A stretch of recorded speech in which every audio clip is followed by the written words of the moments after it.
அது தவறு. முதல்வருடைய கருத்து தவறு. அந்த கருத்து தவறு. அந்த சட்டத்துல ஒரு நல்லது கூட இல்ல.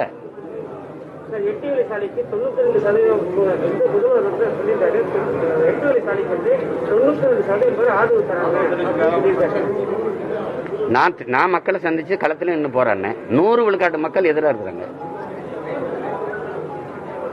என்ன செய்யலாம்?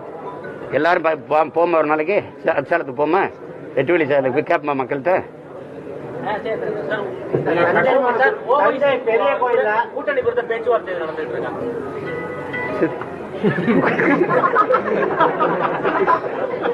ஓவைசி மேல எனக்கு ஒரு மதிப்பு உண்டு. சிஏஏ எதிர்த்து அவர் பாராளுமன்றத்தில் பேசினது எனக்கு அந்த கருத்து ஏற்புடையது. அதனால அந்த நேரம் அவர் வாழ்த்தினேன், பாராட்டினேன். எங்க கட்சி எந்த கட்சியோடும் கூட்டணி வைக்காது. அதை நீங்க கவனிச்சுக்கோங்க.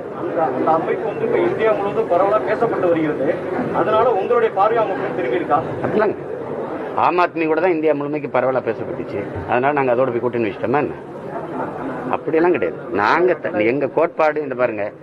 என் தலைவன் பிரபாகரன் என் பக்கத்துல யாராவது பயப்படாம உட்காருவாங்களா சொல்லுங்க? எந்த கூட்டணி வருமா? அந்த கட்சி அது செதறி ஓடிடும்.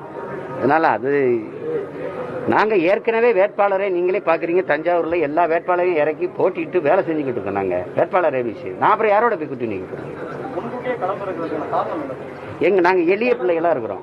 எங்களுக்கு ஊடக பெரும் ஆதரவு இல்லை, பொருளாதார வலிமை இல்லை. அப்ப நான் முன்கூட்டியே போய் எங்க மக்களை தினந்தோறும் சந்திச்சு எங்க கொள்கைகளை, எங்க நிலைப்பாட்டை நாங்க ஆட்சிக்கு வந்தா எப்படிலாம் ஆட்சி செய்வோம் அப்படிங்கிற திரும்ப திரும்ப சொல்ல வேண்டியது இருக்கு.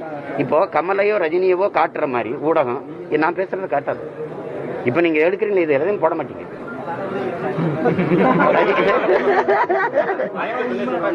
இருங்க கேளுங்க. அப்ப அதனால ஊடக வெளிச்சம் எங்களுக்கு இல்ல.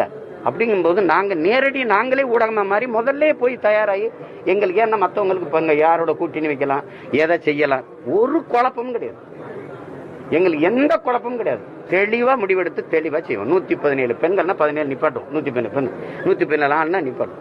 சும்மா ஆள்லாம யாரும் நிறுத்தல. பேரறிஞர்கள், மருத்துவர்கள், வழக்கறிஞர்கள், மிகப்பெரிய கல்வியாளர்கள் அப்படிதான் நிறுத்தி களத்துல போட்டிடுவோம். அதனால பெரிய கோயில்ல தமிழ் வடக்கு தொடர்ந்து போராடி வெற்றி பெற்று மாநிலம் முழுமைக்கும் எல்லா கோயில்கள்லயும் தமிழ்ல குடமுழுக்கு புனித நன்னீராட்டணும்னு சொல்லிட்டு அந்த இது செய்யணும்னு நீதிமன்றத்தில் வென்றிருக்கோம். நம்ம ராஜராஜ சோழ சமாதி அப்படி கிடப்புல கிடக்குது. ஆனா மராட்டியர்களுடைய சமாதிகளுக்கு அரசு புத்துணர்ச்சி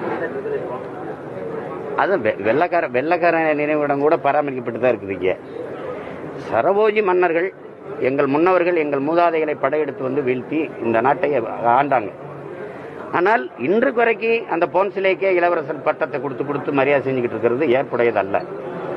இரண்டாவது, சரபோஜி மன்னர்களுடைய நினைவிடத்தை நீங்க புதுப்பிச்சு போற்றுவதற்கு இருக்கிறது. எங்க மூதாதை அருண்மொழி சோழனுடைய நினைவிடத்தையும் கண்டுகொள்ளலைன்னா இவர் ஆட்சியாளர்களுக்கு ஒரு அச்சம் இருக்கு. பெருவுடையார் கோயிலுக்குள்ள தலைவாசல் வழியே நுழைய மாட்டாங்க. போனா செத்து போயிடும்னு நினைக்கிறாங்க, இல்லைன்னா பதவி போயிடும்னு நினைக்கிறாங்க.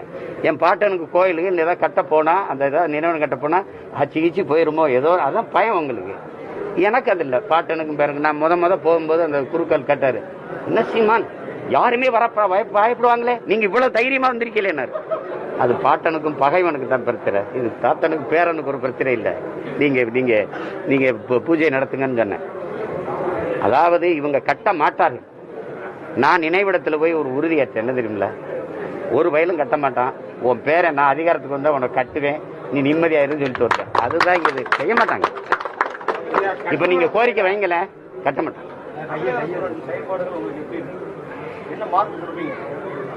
நான் என்ன ஆசிரியரா?